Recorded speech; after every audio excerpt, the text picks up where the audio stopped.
to use the whole runway on this one a couple times just with the tail up, see if he can stay on the runway.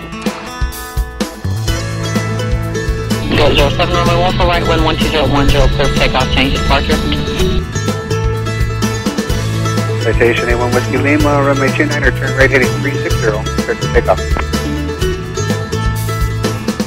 And midway traffic, the Ford Tri-Motor is on final runway 6, midway. It's time for Airspeed. I'm Stephen Force. It's time for the Airspeed Safety Standdown. That's right, the Bombardier Safety Standdown is complete. The Oakland Composite Squadron of the Civil Air Patrol just had its Safety Standdown meeting, and I think it only appropriate that we try to do that here at Airspeed as well. I'm going to try to do it through a little thing known as the Krantz Dictum. On Friday, 27 July, 1967, a fire destroyed the command module of Apollo 1, taking the lives of Virgil I. Gus Grissom, Ed White, and Roger B. Chaffee.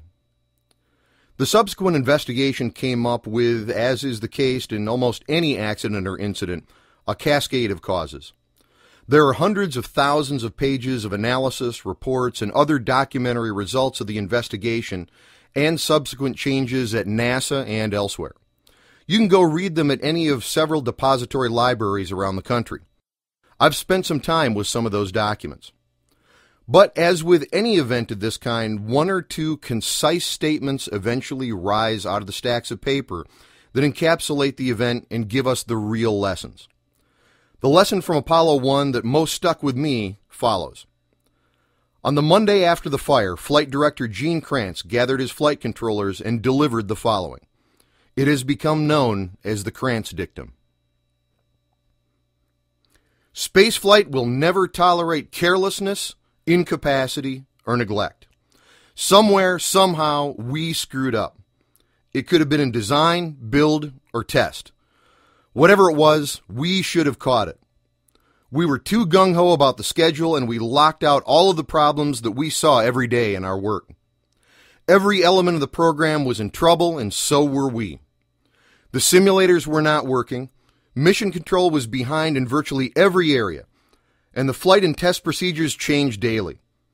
Nothing we did had any shelf life, and not one of us stood up and said, "Damn it, stop!"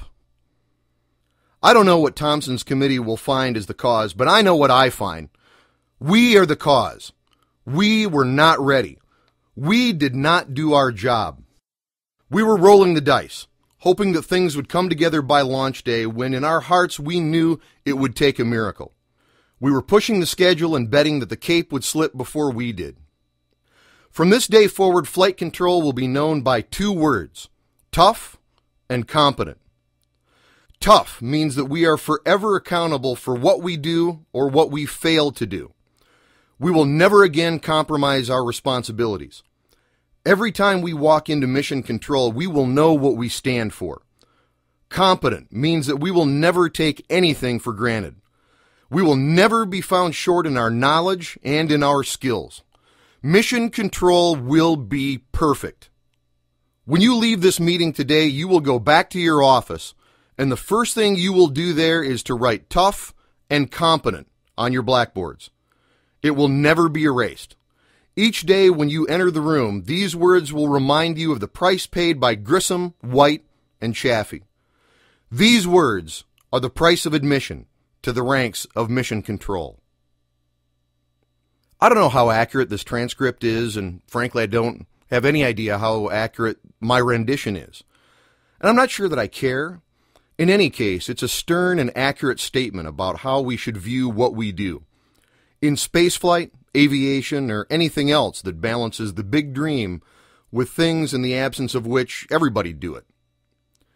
I thought about airing this in January when NPR or other media occasionally mention the anniversary of the fire, but you're getting it now, when it's not on your mind. Because that's when cascades of events like those of January 1967 happen, when it's not on your mind. The whiteboard in my basement studio where I'm recording this has many words written on it, but two of them are tough and competent.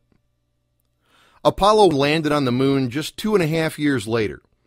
It took a retooling of many aspects of the Apollo program, both mechanically and mentally, but we did it. And when we finally sweep aside bureaucracy and other things that really don't matter, we'll go again, and we'll go beyond. Let's go and be adventurous and bold. Let's go do first solos. Let's test fly experimental aircraft. Let's fly low and slow with a notch of flaps looking for downed aircraft.